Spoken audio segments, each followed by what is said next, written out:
En un establo él nació, vino a salvar el mundo.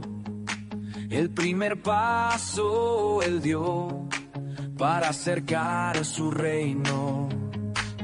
Y es el buen pastor. Y si se pierde una oveja va a buscarla. Él sana el corazón y a los ciegos les devuelve la mirada. Cristo es mi redentor. Cristo es mi redentor. Muy buenas noches. Estamos otro jueves más. ¿Jueves qué? ¿Qué fecha? Hoy es 20. Mirá vos, digo jueves porque estoy acostumbrado al jueves. Tenés razón, Fausto. Viernes 20 de febrero. Ayer no estuvimos porque jugó Lanús y ganó Lanús además. Bien por el Granate. Bien. Saludos a Saúl Pomarán, a toda la gente de ahí, el programa de Lanús, de Granate. Así que bien por todo la transmisión y por todo lo que viene haciendo Lanús y que FM Fuego transmite, por supuesto. Viernes 20 de febrero. La próxima semana también vamos a estar el viernes. Va a ser el viernes 27, ¿sí? Porque es el otro partido, es la vuelta de Lanús con Flamengo allá en el Maracaná. Mirá si fue un programa deportivo, pero no hacemos un programa deportivo.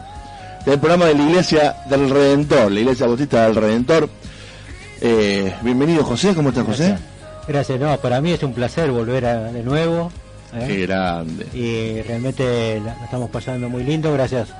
Hoy tenemos a Flor también con nosotros. Hoy está Flor también en la técnica. Y hola, buenas noches. Ahí está. Flor nos está filmando, vino ahí especialmente.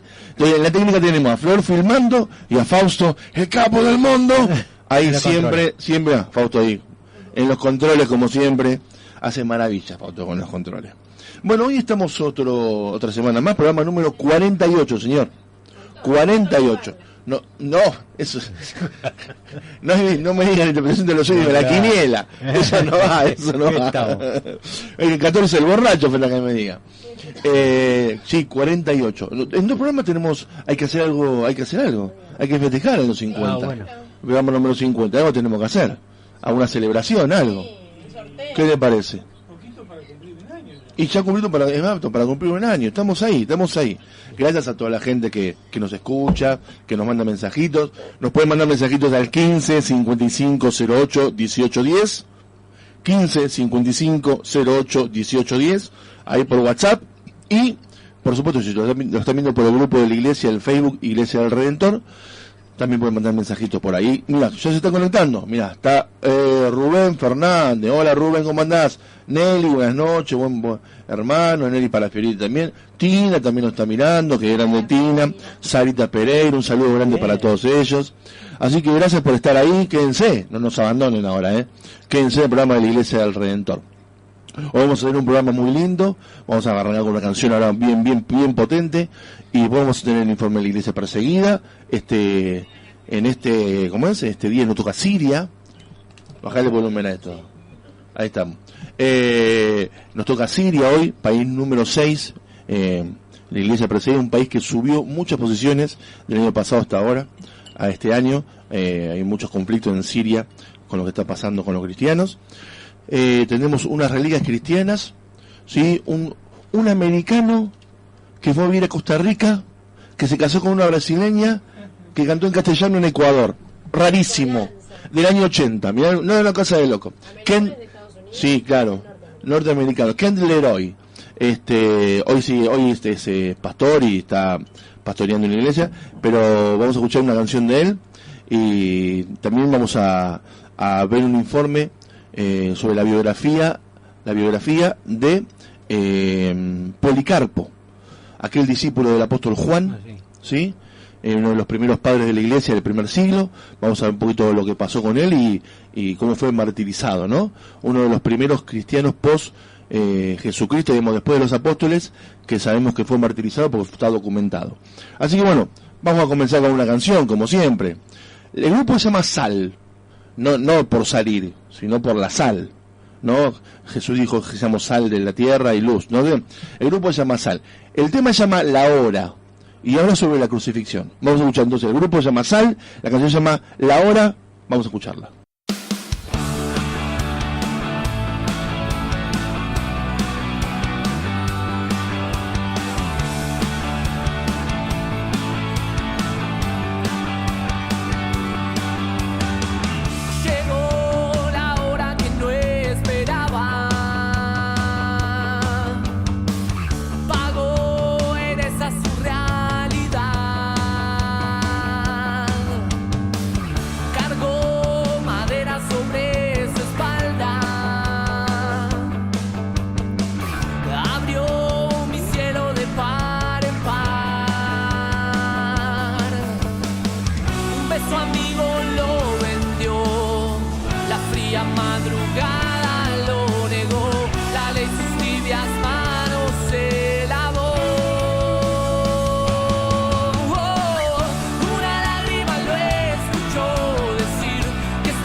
Muy bien, escuchamos al grupo Sal hablando de la hora. Jesús siempre habló, ¿no?, de mi hora. Cuando llegue mi hora, todavía no ha llegado mi hora, decía. Y la hora es cuando él iba a ser crucificado, ¿no? Y dice la canción, entre reos clavado fue en la cruz, ¿no? Entre los ladrones. ¿Cómo es esto, no? De que, cómo se cumple la profecía, ¿no? De que Jesús iba a ser clavado en dos ladrones como un criminal, sin ser criminal y ser totalmente inocente. Bueno, ahí está, ¿no? Como él nos inspira también a poder escribir y dar el mensaje al mundo de cómo fue su sacrificio y lo que hizo por cada uno de nosotros. Siempre, acá vamos a repetir muchas veces algunas cosas, ¿no? Pero él era el único que podía cumplir el sacrificio, porque era la única persona en quien podía el Señor cargar los pecados de la humanidad. Ninguno de los demás era digno de hacer eso. Por más que uno se sacrifique, no iba a poder ser redentor como es el Señor Jesucristo. Y lo que pasa es que él fue elegido por Dios. Exactamente. Es su hijo, así exacto, que... por eso. Era Dios encarnado. Entonces, tenemos que dar gracias que el Señor ocupó nuestro lugar, ¿no? Y que por gracia ahora podemos ser salvos, ¿no? no por obras, como dice Pablo, para que nadie se gloríe, porque si no, es como que uno se gana el cielo, y en realidad uno no se gana nada. El esfuerzo lo puso el Señor, y uno, por gracia, o sea, aceptando el sacrificio, es salvo. Le mandamos un saludo al pastor Ariel Alonso, que estuvo hasta recién con la actividad de los adolescentes. Sí, también cuando crucé por ahí, por la iglesia, también Claudia me dijo, mandame saludos por... a la pastora, le a la decimos. A la esposa entonces le mandamos un saludo a Claudia, a Ariel, a Gonzalo, por supuesto, y a Almita, toda la familia pastoral. Sí. Y aparte estamos hablando de Sara, de su esposo que está internado. Sí. Ya lo ponemos en la iglesia Centinela para que estemos orando por él, para que se recupere, que el Señor realmente toque su vida ahí. Y toque también que le dé fuerzas a Sara, ¿no? A Sara y toda la familia. Y que también dirija a los médicos para que den el mejor diagnóstico y el mejor tratamiento, ¿no? Sí. Le mandamos un saludo también grande a Clemente Montañé, que nos está mirando, ¿sí? Al profe Pablo Pedraza, que también nos está escuchando, actual vicedirector del Colegio Sowell. Bien. Ahí está el profe Pablo Pedraza. Qué grande, Pablito. Mandamos un saludo grande. Bueno, lo que dejó el fin de la iglesia. Sí. Hemos tenido la actividad del domingo, esta vez, con un culto muy lindo. Pensábamos que el pastor no venía, sí. Y vino el pastor. Pero ya había designado ya cantador y hablador.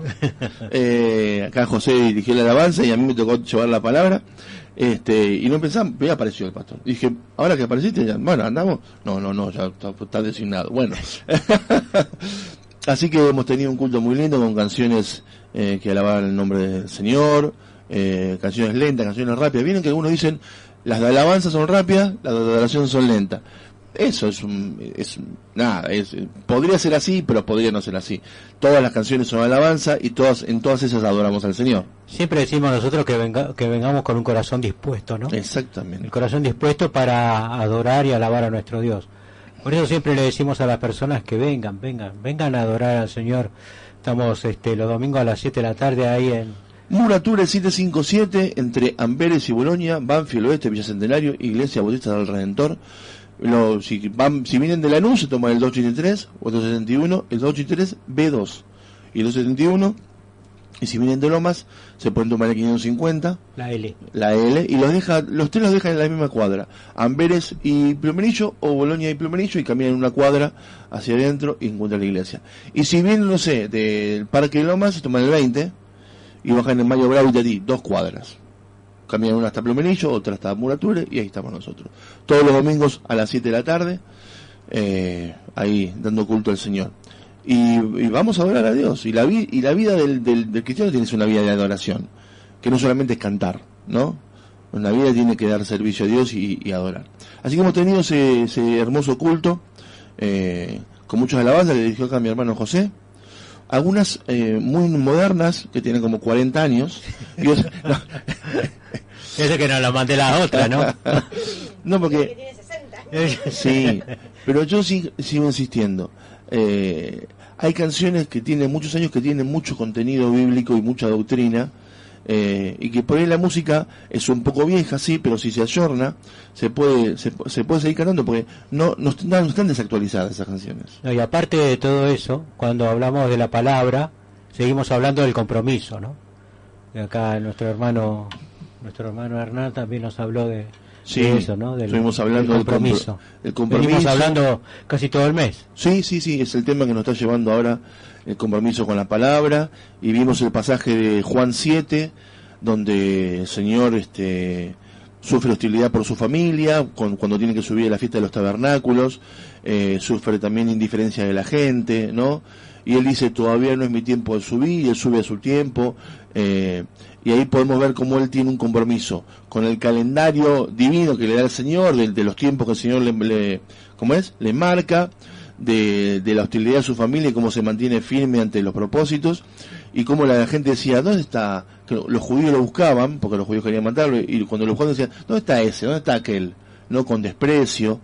Y la gente hablando decían, no, usted dice lindas cosas, no, es un farsante, no, tiene, o sea, lo que podemos ver es que Jesús nunca pasa inadvertido, ¿no es cierto? Nadie puede ser indiferente a su palabra. El Señor como dicen, o se lo ama o se lo odia, no se lo acepta o se lo rechaza. E incluso la indiferencia es un rechazo, ¿no es cierto?, hacia el Señor. Porque uno no puede ser... el sacrificio de Cristo, el mensaje de Cristo es un mensaje que te lleva a decidir qué camino querés seguir. Y vos podés decidir no hacer nada y seguir tu propio camino, o volverte a los pies del Señor, de donde saliste, y vivir una vida acorde a lo que el Señor da, acorde a su voluntad, y guiados por Él, ¿no es cierto? Si uno sigue el mismo camino, Proverbios dice, hay caminos que al hombre le parecen derechos, pero su fin es un camino de muerte, ¿no? Entonces, si uno ve el camino desde el plano, desde el llano, te morfas pozo, te desvías, ¿viste? Te confunde la gente. Ahora, si uno va guiado, mira para arriba, y Dios te va guiando como si fuera un dron, ¿sí?, que ve todo desde arriba, no es un dron, ¿no?, pero digamos, esa visión de arriba, que ahora podemos ver bien en las cámaras, porque los drones te muestran eso. Si uno mira hacia arriba, quiero decir, en forma figurada, y es guiado por Dios, Dios te va diciendo por qué camino tenés que andar. Y eso aparece en la Biblia. La Biblia te marca el camino por donde tenés que andar. Entonces, fundamental leer la Biblia, interiorizarse, estudiarla, para poder saber cuál es el camino que Dios quiere para cada uno de nosotros, y hacia dónde nos lleva ese camino, que es hacia la salvación. Hay un libro muy lindo, muy conocido, y también muy antiguo, creo que es del siglo XVIII, de John Bunyan, después vamos a hablar de él, que se llama El progreso del peregrino, y el libro se llama El camino del cristiano, y es un libro donde literalmente un cristiano camina y tiene que llegar a la ciudad celestial, y como en el medio del camino lo van como queriendo sofocar, desviar, ¿no? Y es muy figurativo, porque es lo que nos pasa en la vida. La vida es un camino. Ya lo dijo el poeta Manrique, ¿no? La vida es un río que va a dar a la mar, que es el morir, decía, ¿no? O es un camino que hay que transitar. Entonces, bueno, eso estuvimos hablando un poquito, y el compromiso con la palabra, el compromiso con Dios, y no agradar al hombre, sino agradar a Dios, ¿no? Si uno quiere agradar al hombre, primero no va a poder, porque siempre alguien te va a criticar, y segundo, no conviene, porque los hombres nos dejamos llevar por las emociones, por los sentimientos. En cambio, querer agradar a Dios cumpliendo su voluntad es lo mejor que podemos hacer, porque Él va a seguir teniendo cuidado de nosotros. Eso fue un poquito de lo que sí, es verdad, eso, el domingo, ¿no?, lo que vos decís, pero yo siempre pensando en lo que Dios puede hacer en la vida de las personas, nos damos cuenta como Dios la está buscando, ¿no? La va buscando hasta que golpea la puerta de su corazón. Por eso nosotros hablamos de este compromiso, ¿no? Que una vez que golpea la puerta del corazón, abre la puerta, porque el picaporte lo tiene... Abre la persona. Claro, abre la persona la puerta. Claro. Y bueno, yo cenaré con él, yo entraré a él, cenaré con él y él conmigo. Y ahí empieza el compromiso, ¿no? El compromiso de estar con él. Y él nunca te va a abandonar. Jamás. Ni te va a dejar solo, ¿no? Sino que siempre va a estar al lado tuyo. Aún en los momentos más difíciles de tu vida. Yo pienso que ahí Dios empieza a trabajar un poquito más todavía, porque se da cuenta de lo que te está pasando. Y trabaja con tus sentimientos, trabaja con todo tu ser, ¿no? Ese famoso poema Huellas, ¿no? Que cuenta, no lo voy a decir, pero cuenta como la vida de un hombre que va pasando, y hay dos huellas, ¿no? La huella del Señor y la huella de la persona. Y en los momentos más difíciles de la vida de la persona hay una sola huella. Entonces, la persona lo mira y dice: Señor, en momentos más difíciles me abandonaste, me estaba solo. Y el Señor dice: no, en tus momentos más difíciles yo te llevaba en mis brazos, ¿no? Entonces, ahora en los momentos más difíciles el Señor está con nosotros y nos sostiene, nos guarda, nos resguarda, nos mantiene en el hueco de su mano. El Salmo 23 dice: aunque ande en valle de sombra de muerte, no temeré mal alguno, porque tú estarás conmigo. Entonces el Salmo nos dice que vamos a andar en esos valles sombríos, esos valles que va a haber esos momentos de tristeza nuestra, momentos de incomodidad, o momentos en la vida en que no nos van a ir bien las cosas. Bueno, ahí también el Señor justamente también está al lado nuestro, ¿no? Nos manda un saludo el pastor Ariel, dice: Dios lo bendiga, hermano. Así que, pastor, gracias por estar ahí también conectado a la radio FM Fútbol 91.9. Nos pueden mandar un mensajito al 15 55 08 18 10, 15 55 08 18 10, o nos pueden mandar un mensajito al grupo de Iglesia del Redentor Banfield en Facebook. Estamos ahí saliendo en vivo también por el grupo de la iglesia. ¿Sí? Vamos a escuchar otra canción. ¿Qué le parece? Vamos. ¿Qué les parece? ¿Ustedes están todos de acuerdo? Sí, sí. Bien, vamos. Vamos a escuchar. Mira, Fausto ya me la puso de fondo. Vamos de fondo, después la volvemos a arrancar, no te hagas problema. Hace poquito murió Ron Kenoly. Ron Kenoly fue el hombre que revolucionó un poco la adoración ministerial en la década de los 90, fines de los 80, principios de los 90. De ahí también surgieron gente como Marcos Witt, Alvarado, Danilo Montero, Barrientos, que tradujeron canciones de Ron Kenoly al español que hemos cantado muchas veces. Después ellos hicieron sus propias canciones. Entonces, como un homenaje a este ministro de la adoración de la música evangélica en el mundo, vamos a escuchar una versión en español. El tema es Lift Him Up, pero la canción en español es Exáltale. Así que ahora sí, vamos a escuchar a Juan Carlos Alvarado con Exáltale.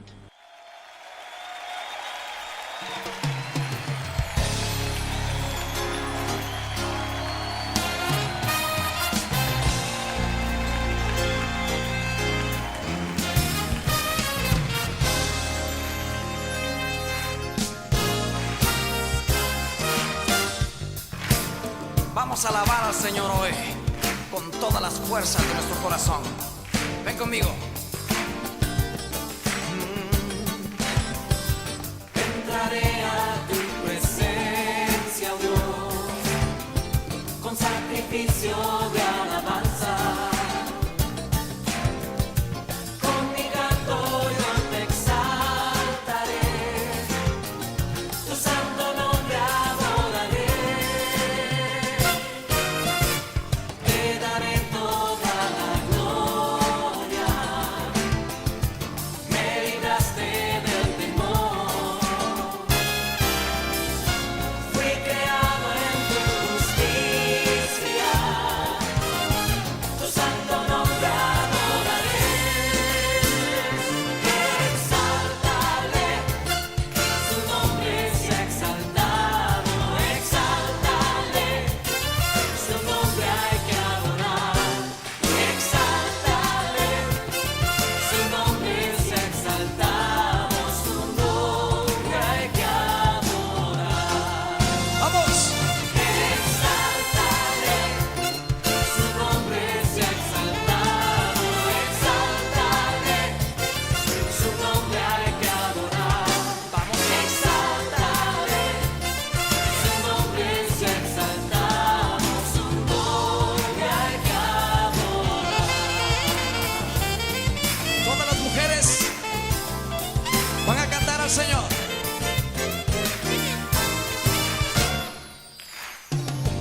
Entraré a tu presencia, Dios, con sacrificio de alabanza. Hombres conmigo. Con mi canto yo te exaltaré, tu santo nombre adoraré. Todos juntos. Te daré toda la gloria, me libraste del temor. Fui creado en tu justicia, tu santo nombre adoraré. Exáltale, su nombre sea exaltado. Exáltale, su nombre hay que adorar. Exáltale, su nombre sea exaltado. Su nombre hay que adorar. Aleluya. ¿Cuántos creen que Él es digno de toda exaltación? Vamos entonces, digámosle. Exáltale, su nombre sea exaltado. Exáltale, su nombre hay que adorar.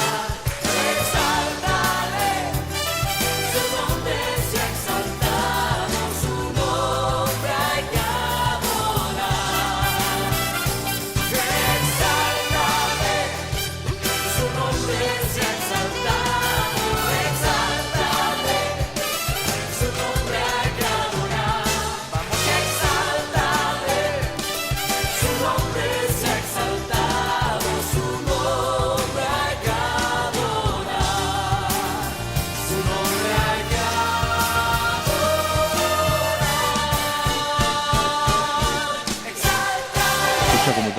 Qué hermosa canción.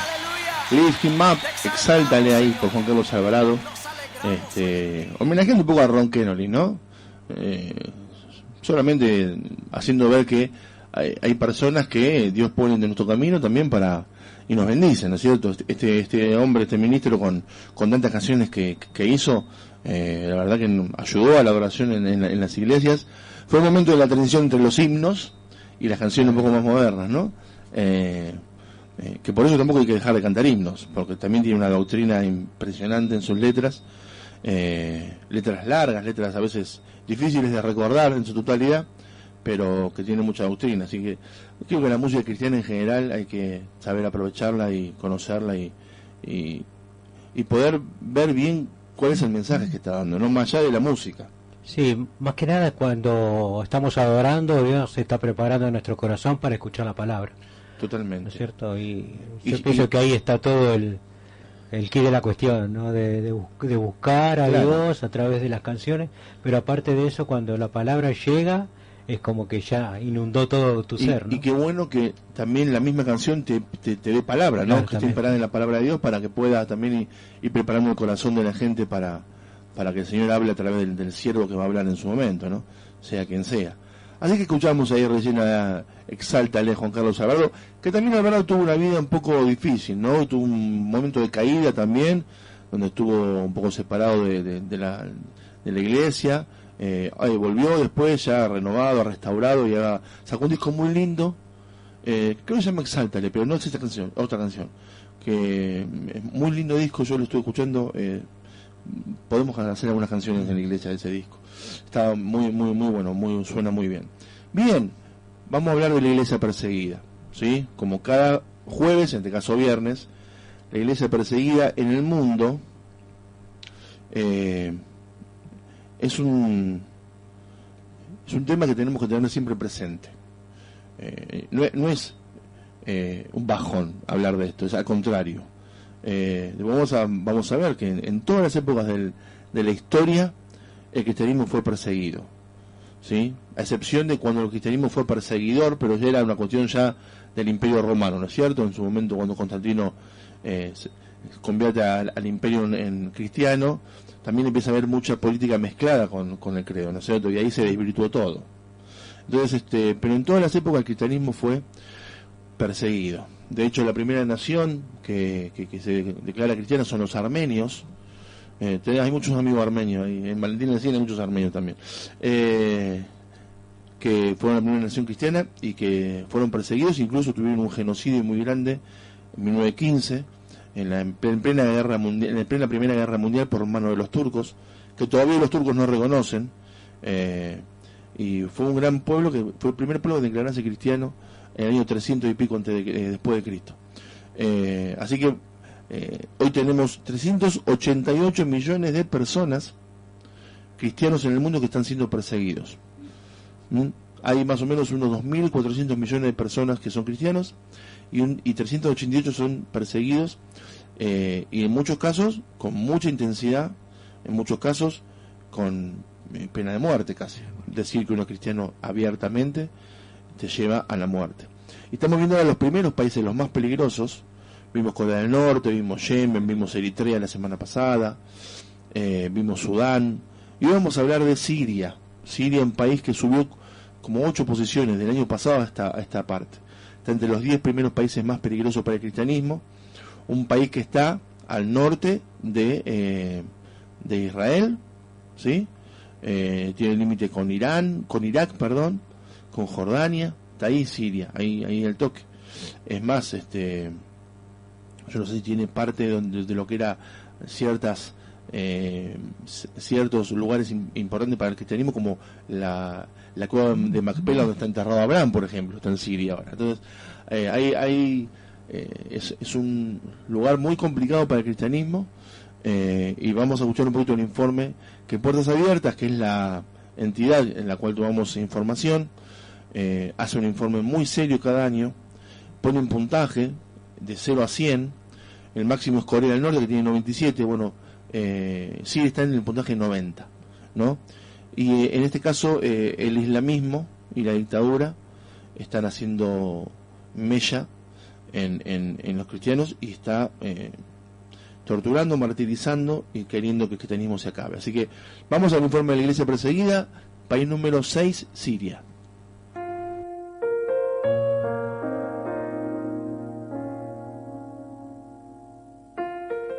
Siria, país número 6 en la lista de persecución del cristianismo. La situación de los cristianos en Siria se ha agravado en el último año. Desde la caída del régimen de Assad en diciembre de 2024, tras más de 50 años en el poder, el país ha estado controlado en su mayor parte por fuerzas lideradas por Hayat Tahrir al-Sham, HTS. Se trata de un grupo extremista islamista con raíces en Al-Qaeda. El grupo ha hecho gestos de moderación y ha mantenido conversaciones con representantes de las comunidades cristianas tradicionales de Siria, pero es demasiado pronto para saber qué pasará con los nuevos líderes. Desde el cambio de régimen, la inestabilidad generalizada ha provocado enfrentamientos mortales que han afectado a otras minorías religiosas, en particular a los drusos y los alawitas, con los cristianos atrapados en el fuego cruzado. El resurgimiento de las operaciones militares del grupo Estado Islámico desde octubre de 2024 refuerza la sensación de inseguridad. Entre ellas se incluye un ataque mortal contra una iglesia en Damasco en junio de 2025. Siria ha dado un salto para posicionarse entre los 10 primeros puestos de la lista mundial de la persecución, con un aumento considerable de la presión y la violencia en comparación con el año pasado. Hace un año, Siria ocupaba el puesto 18, y este año es el número 6. Esto refleja la realidad de que Siria se encuentra ahora en su momento más peligroso desde que el grupo Estado Islámico de Irak y Siria, ISIS, ocupó importantes extensiones de territorio. A lo largo de la brutal guerra civil siria, los cristianos sufrieron de manera desproporcionada los efectos de los combates y los desplazamientos. Su vulnerabilidad se debía a la falta de poder político y militar, a sus supuestos vínculos con Occidente y a su aparente cercanía al régimen de Assad. Bajo el nuevo gobierno provisional, estos riesgos se han intensificado, exponiendo a las comunidades cristianas a la violencia selectiva, la discriminación y la marginación social. La Constitución Provisional de marzo de 2025 centraliza el poder en el presidente y establece la ley islámica como la principal fuente de legislación. Muchos expertos afirman que la nueva Constitución ofrece una protección insuficiente a las minorías religiosas. El poder político sigue fragmentado, y los actores sectarios y militantes ganan influencia. Los conflictos violentos, incluidos los ataques del grupo Estado Islámico, como el perpetrado contra una iglesia en Damasco en junio de 2025, han hecho que la situación de seguridad sea aún más incierta. El levantamiento parcial de las sanciones a mediados de 2025 hectáreas ha abierto vías comerciales y de reconstrucción, pero el impacto en las comunidades cristianas sigue siendo incierto. Estoy aquí presente, no porque no pueda irme, sino porque esta es mi vocación. El Señor me llamó para estar aquí, para glorificar su nombre en esta zona. Ora para que el tiempo que se avecina sea para la gloria del Señor, y para que tengamos un gobierno que represente a todos los segmentos de la sociedad, y que este gobierno apoye a la Iglesia en su misión de glorificar el nombre de Dios. Razzouka al-Ahraz, Iglesia Alianza. La presión sobre los cristianos en Siria varía según la región. El noreste es, en general, más seguro y tolerante. En la costa, las comunidades cristianas más pequeñas y dispersas son moderadamente vulnerables a la presión social. En el sur, los cristianos se enfrentan a una presión de moderada a alta, aunque la tolerancia es generalmente mayor en las zonas de mayoría drusa que en las musulmanas. La mayor presión se da en Damasco y Alepo, donde la creciente hostilidad de las comunidades musulmanas conservadoras y los grupos extremistas genera incertidumbre y restricciones. Esto ocurre a pesar de la presencia histórica de cristianos en estas ciudades. Además, los cristianos que se convierten del Islam o del drusismo se enfrentan a una fuerte presión familiar y social, especialmente en las zonas de mayoría musulmana. La conversión puede dar lugar a graves actos de violencia o a la expulsión. El aumento de la radicalización islámica ha intensificado la resistencia a los conversos de trasfondo musulmán. Conoce a Mourad. El trauma de lo ocurrido nos afectó mucho a todos. Tenemos sentimientos encontrados de ira y nos preguntamos por qué tuvo que volver a suceder. Pensábamos que acabar con el régimen anterior nos daría cierta sensación de libertad, pero parece que todavía hay gente que solo cree en matar. Mourad, nombre ficticio.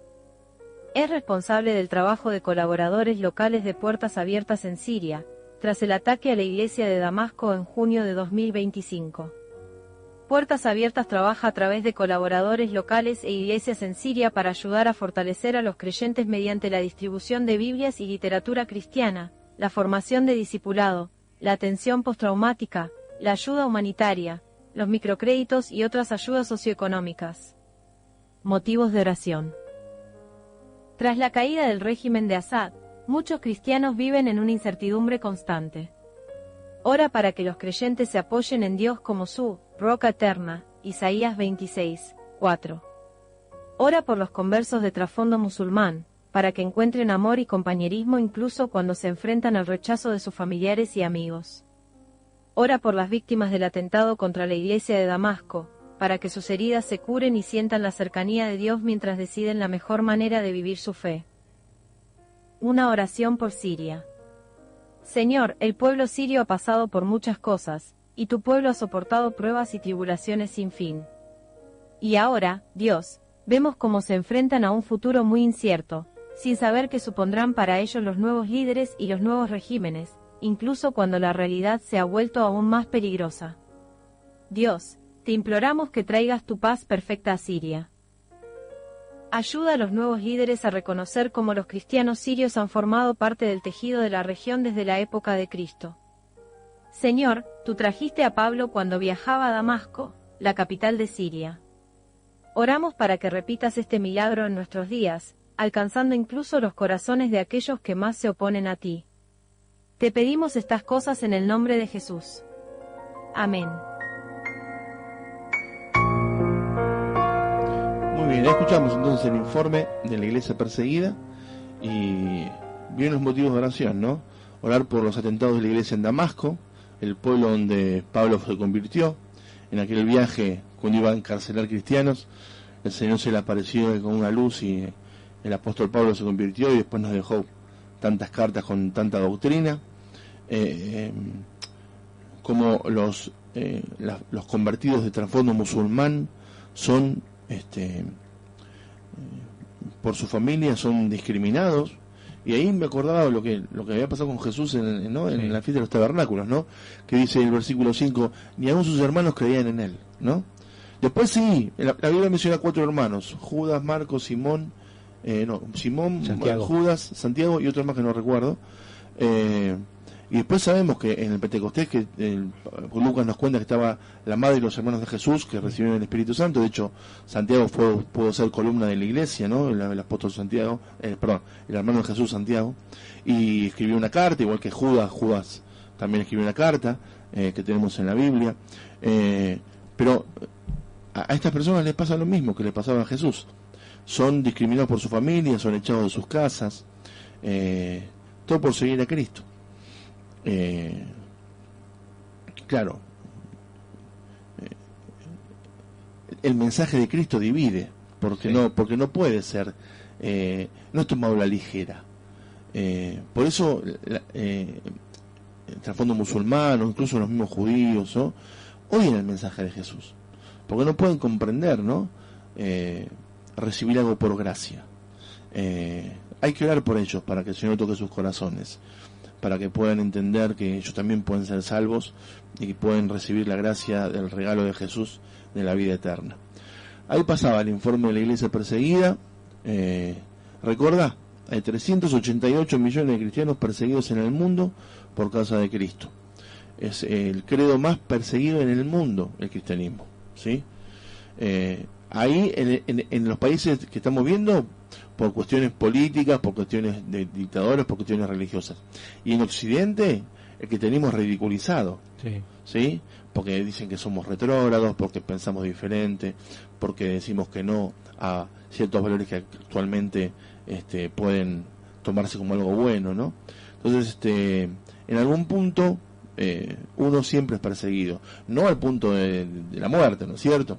Pero estos 388 millones de cristianos sí están cerca de morir por causa de Cristo. Ora por ellos, ora al Señor para que puedan proveerles de material, de seguridad, de confianza, hay entidades como la Voz de los Mártires o Puertas Abiertas que trabajan con esta gente, y siempre es muy bueno poder ayudarlos. Les mandamos un saludo muy grande a Bani Garelo, que nos está mirando también por Facebook, a Diego Farías, un gran cantante ahí acá de Zona Sur, el pastor Aquiles Peruzzi nos manda saludos, muchas gracias, pastor.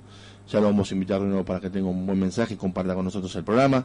Nati Pereira, ahí, que grande, escuchando el programa, Nati. Y a Magadaira, que también nos está escuchando, una exalumna del Colegio Sowell. Qué lindo que puedan estar escuchándonos y viéndonos por Facebook en este día. Vamos a escuchar una de las reliquias cristianas. Yo les conté hace un rato de un norteamericano que vivió en Costa Rica, que se casó con una brasileña y que en Ecuador cantó mucho. Bueno, vamos a escuchar, del año 1980, es una canción preciosa. Se llama, el artista se llama Kent Leroy, ¿sí? Así que vamos a escuchar a Kent Leroy con su canción Si hay alguien que piensa. Vamos a escuchar.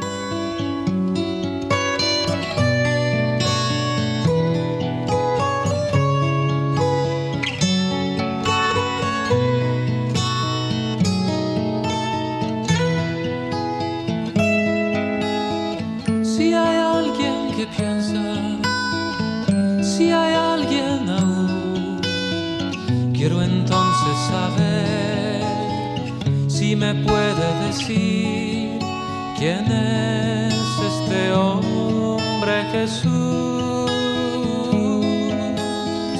Quizás sea un mito, un profeta sin luz, una vara mecida que el viento quebró. ¿Quién es este hombre Jesús? Él es Rey, Él es Señor, Él fue quien murió en la cruz para dar salvación. Si vienes a Él, si crees en Él, sabrás por tu vida quién es en tu vida Jesús.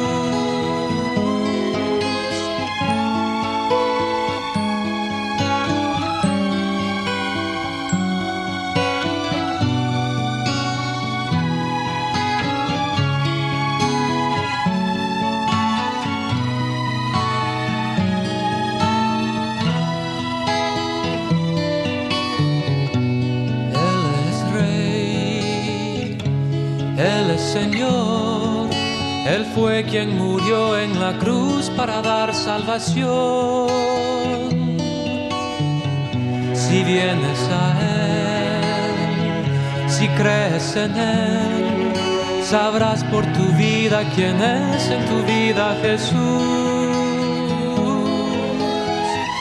Si hay alguien que piensa, si hay alguien aún, entonces sabrá y podrá contar quién es este hombre Jesús. Él es Rey, Él es Señor, Él fue quien murió en la cruz para dar salvación. Si vienes a Él, si crees en Él, sabrás por tu vida quién es en tu vida Jesús.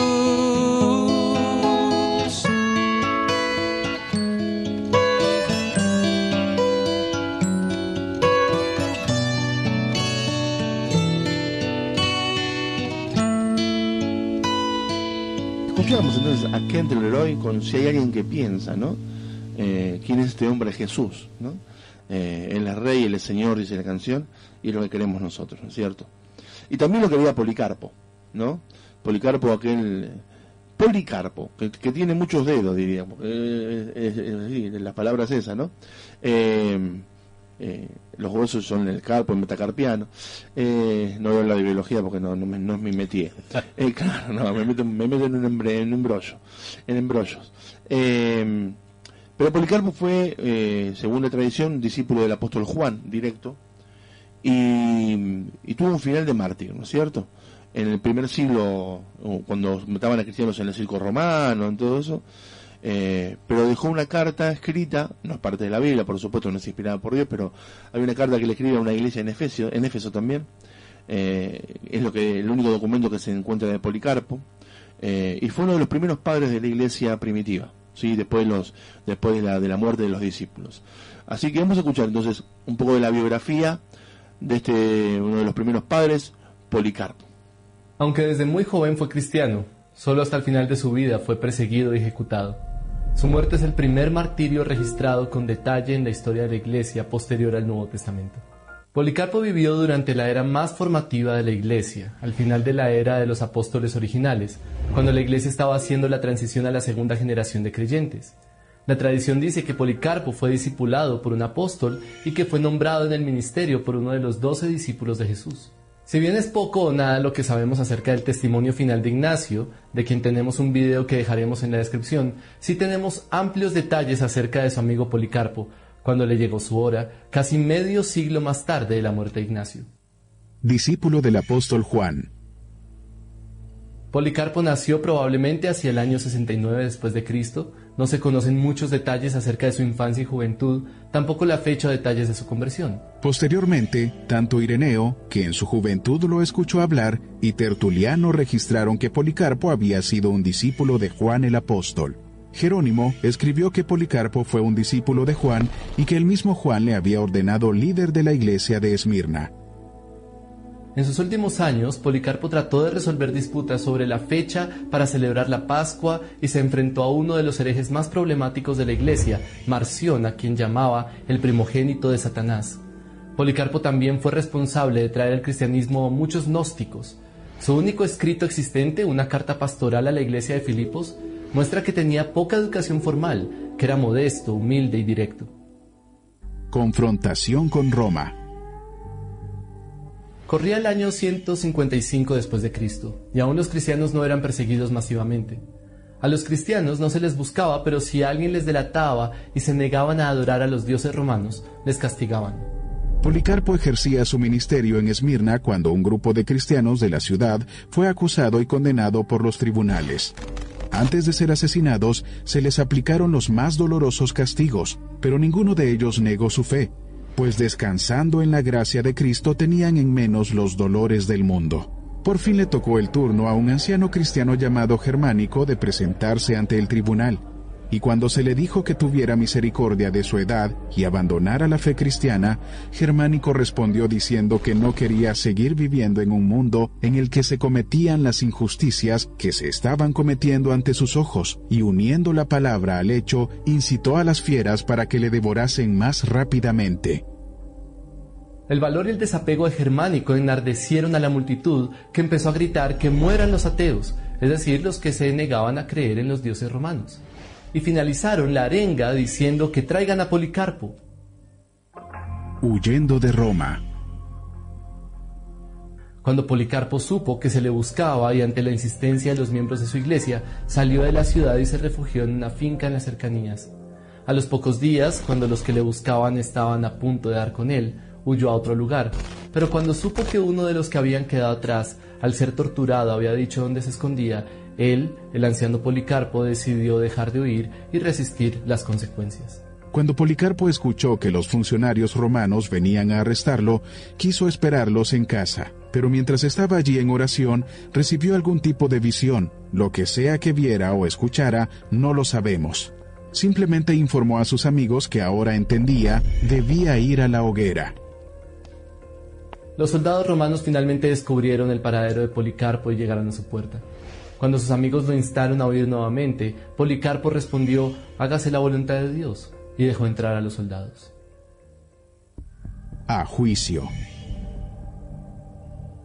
Policarpo fue escoltado hasta el procónsul local Statio Quadratus, que lo interrogó frente a una multitud de curiosos. Policarpo no parecía desconcertado por el interrogatorio, mantuvo un ingenioso diálogo con Quadratus hasta que éste perdió los estribos y le amenazó. Policarpo solo le dijo a Quadratus que mientras el fuego del procónsul dura solo un poco, el fuego del juicio reservado para los impíos no se podía apagar. Policarpo concluyó: ¿Pero por qué te demoras? Ven, haz lo que quieras. De nuevo Quadratus le insistió diciéndole que si juraba por el emperador y maldecía a Cristo, quedaría libre. A lo que Policarpo respondió: Llevo 86 años sirviéndole y ningún mal me ha hecho. ¿Cómo he de maldecir a mi rey que me salvó? Finalmente los soldados le agarraron para atarlo a una estaca, atado ya en medio de la hoguera, y cuando estaban a punto de encender el fuego, Policarpo elevó la mirada al cielo y oró en voz alta: Señor Dios soberano, te doy gracias, porque me has tenido por digno de este momento, para que, junto a tus mártires, yo pueda tener parte en la copa de Cristo. Por ello te bendigo y te glorifico. Amén. Así murió aquel anciano obispo a quien años antes, cuando todavía era joven, el viejo Ignacio había dado consejos acerca de su labor pastoral y de la necesidad de ser un ejemplo de firmeza en medio de la persecución. Un relato sobre el asesinato de este mártir concluyó diciendo que la muerte de Policarpo fue recordada por todos, incluso los paganos lo mencionan en todos los lugares. ¿Y tú qué piensas? ¿Crees que una verdadera convicción en el Evangelio nos libra del temor a la persecución? ¿Por qué crees que los cristianos de hoy dudan tanto ante la necesidad de defender sus convicciones cristianas? Realmente Policarpo tenía un buen cimiento. Totalmente. Que es el cimiento del Señor. Y hoy vamos a hablar un poco de los dos cimientos. Jesús habla esto a sus discípulos y a todos los judíos que estaban en ese momento, en ese lugar. En Mateo 7:24, una de las cosas que dice Jesús es esta: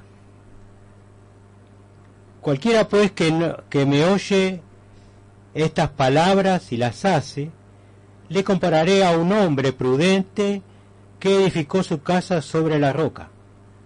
Descendió lluvia, y vinieron ríos, y soplaron vientos, y golpearon contra aquella casa, y no cayó, porque estaba fundada sobre la roca. Pero cualquiera que me oye estas palabras y no las hace, le compararé a un hombre insensato, que edificó su casa sobre la arena. Descendió la lluvia, vinieron ríos, soplaron vientos, y dieron con ímpetu contra aquella casa, y cayó, y fue grande su ruina. Y cuando terminó Jesús estas palabras, la gente se admiraba de su doctrina. Una de las cosas que nosotros vemos acá es: cualquiera pues que oye estas palabras, como las que están escuchando, no como las que están viendo en este momento, ¿no? Uh-huh. Cualquiera que oye estas palabras y lo hace, ¿no es cierto? ¿Qué palabras era? La palabra de creer en Jesús, en Jesucristo, claro, como Señor y Salvador de su vida, que Él realmente era el Hijo de Dios. Entonces, estas palabras dice que lo compara con un hombre que edificó su casa con materiales realmente resistentes. Claro. ¿Resistentes a qué? Al viento, a la lluvia. A la lluvia. Un hombre prudente, dice. Lo voy a comprar con un hombre prudente. Sí. ¿No? Sí. Esa persona que meticulosa, que antes de arrancar algo ve si lo puede hacer, lo puede terminar, ¿no? No es que se manda así como alocado, ¿no? No. Realmente es un hombre que piensa muy bien lo que va a hacer, uh-huh. calcula bien cómo va a ser su casa, uh-huh. porque uno quiere tener la casa bien hecha, ¿no? ¿Por qué? Porque van a venir vientos, porque vienen lluvias, ¿no es cierto? Y acá la Biblia dice que Jesús a estas personas, ¿no? las compara, ¿no es cierto?, que edificó su casa sobre la roca. La vida de cada una de las personas y cada una de ellas, ¿dónde está su cimiento? Exacto. ¿Dónde está edificada su casa? ¿Sobre qué cosas está edificada su casa, no? Porque muchas veces uno piensa en esto y dice: ¿en qué edifiqué yo mi casa? Mi casa, mi vida, ¿no? Mi vida, ¿no? Mi vida. ¿La edifiqué sobre cosas que dicen en la televisión? la edifiqué sobre el dinero. En las redes sociales. Las redes sociales. Hay mucha gente que sí, que la edifica sobre eso. Sobre el dinero, sobre propiedades que tengo. Sí. ¿Sobre qué cosas edifiqué? Sí, el poder también. Edifiqué mi casa sobre poder. Pero muchas veces el Señor no dice eso, sino que el Señor dice: búsquenme a mí. Edifiquen su casa, su vida en mí, dice el Señor. ¿No es cierto? Entonces lo compararé que edificó su casa sobre la roca. ¿Por qué? Porque van a venir problemas, van a venir dificultades, van a venir cosas que van a pasar en la vida. Y si vos no tenés tu casa y nosotros no tenemos nuestra casa edificada sobre Jesús, que es dador de vida y de vida eterna, ¿no es cierto?, que tiene toda la fortaleza y todas las ganas de decirte: edifica tu casa, ¿no es cierto?, en mí, dice Jesús. Para que cuando vengan los problemas uno pueda estar bien cimentado. Claro. Aparte dice que vinieron lluvias, vinieron ríos, soplaron vientos y golpearon contra aquella casa. Claro. Y no cayó. No cayó. Porque estaba fundada sobre la roca que es Jesucristo. No cayó. No cayó. Es verdad que vamos a tener problemas, es verdad que vamos a tener dificultades, ¿no es cierto? Pero si nuestro cimiento está ahí, ¿no es cierto? Ponemos nuestro fundamento y aparte de todo eso ponemos todo, que ese, como decir, esa roca, eso que tenemos nosotros que es Jesucristo, salga adelante. Claro. Y van a venir esos vientos y van a golpear con fuerza y Jesucristo no va a sostener. No va a sostener. Pero también dice que hay personas que edifican su casa sobre la arena. Que son los que escuchan y no obedecen. Exacto. Y no hacen. Y no hacen lo que Jesús les manda. Entonces, ¿qué es lo que sucede a esas personas? Vienen ríos, viene el viento, vienen tormentas, vienen cosas que le pasan en la vida y su vida se descontrola. Se desmorona. Se descontrola. Son personas totalmente insensatas, dice la Biblia, ¿no? Sí. Que no piensan, o sea, se mandan a hacer cosas sin pensar en las consecuencias, claro, muchas veces. Claro. Se mandan a hacer cosas sin calcular antes si pueden hacerlas o no. Claro. Se mandan a hacer cosas en las cuales pueden quedar en ridículo después. No piensan, no calculan, no cimentan su vida en la roca. Por eso dice Jesús: yo estoy a la puerta y llamo. Siempre vamos a decir esto, ¿no? Sí. Yo estoy a la puerta y llamo, y si alguno abre la puerta, yo entraré a él, cenaré con él y él conmigo.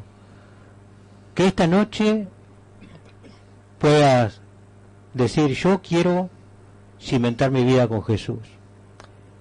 Hay momentos en que podemos caer muy bajo, porque nos habían hablado de Jesús, pero lo pasamos de largo. Nos habían hablado de que Él es bueno, de que para siempre es su misericordia y su verdad, y lo hemos pasado de largo, ¿no? Pero si nosotros buscamos de Dios en este momento, Dios te está escuchando, y Dios quiere que vos cimentes tu vida en Él, porque Él quiere darte lo mejor. En otra persona no vas a encontrar otra manera de vivir, solamente en Jesucristo. Y yo quiero, Él lo que quiere que vos tengas una vida fortalecida, una vida realmente con fierro del 12, como decimos nosotros. Sí, señor. Los fierros del 12 que hacemos que se aguantan todo. Sí, se aguantan todo, ¿no es cierto? Porque con eso, con la piedra, con el cemento, con todas las cosas que el Señor te quiere dar una vida nueva, y quiere que tu vida esté cimentada solamente en Él, para que vos puedas crecer, para que vos puedas tener esa roca fuerte en tu vida todos los días, para que vos puedas ver cómo Dios te fortalece, cómo Dios te cuida, cómo Dios hace nuevas todas las cosas. Y van a venir momentos difíciles, sí, pero como dijo mi hermano acá, cuando hablamos del caminante, ¿no?, que iba caminando y las huellas iban al lado de él, y en un momento la huella no la vio más. Dijo: Señor, ¿qué pasa? ¿No estás más conmigo? El Señor le dijo: te llevo en brazos, hijo. Y yo pienso que en este momento el Señor lo que quiere es llevarte en tus brazos, para que vos tengas una buena simiente, un buen cimiento, ¿no? Sí. Y eso es lo que hace Jesucristo en nuestra vida. Vamos a tener un momentito de oración, porque es bueno hablar con Dios también. Y ora conmigo, para que realmente el Señor pueda llenar tu vida y hagas que puedas tener un gran momento con Él, ¿no es cierto? Señor Jesús, que en este momento nosotros que estamos aquí, adorándote, sirviéndote, Señor, queremos darte nuestra vida. Queremos que tú entres en nuestro corazón. Queremos tener ese fundamento especial que tú das, Señor, que es la vida, una vida en abundancia solamente en ti. Ayúdanos, Señor, a comprenderte. Ayúdanos a ir a una iglesia, a que poder juntarnos con los hermanos, a poder estar juntos, Señor, y poder compartir lo lindo que es estar contigo. Tú eres la roca fuerte, la roca eterna, y queremos que tú seas nuestra roca todos los días. Fortalece nuestra vida, Señor. Danos aliento, danos seguridad, confianza en ti, porque eso es lo que realmente necesitamos, Señor, todos los días. Ayúdanos, bendecinos, cuidanos, en el nombre de Cristo Jesús. Amén. Amén. Gracias, José, por tu palabra. Gracias, Señor, por ser nuestra roca firme siempre. Nos encontramos el próximo viernes. El programa sale los jueves, pero esta semana y la próxima salimos los viernes a las 21 horas. Y este domingo a las 19 te esperamos en la Iglesia del Redentor, Muratoria 757, entre Amberes y Bolonia, Banfield. Vamos a tener un culto muy lindo en adoración al Señor. Gracias a Flor, que nos estuvo acompañando en la técnica. Fausto, el capo del mundo de FM Fuego. ¿Sí? Nos encontramos el próximo viernes, entonces, que Dios te bendiga. Y es el buen pastor. Y si se pierde una oveja va a buscarla, Él sana el corazón y a los ciegos les devuelve la mirada.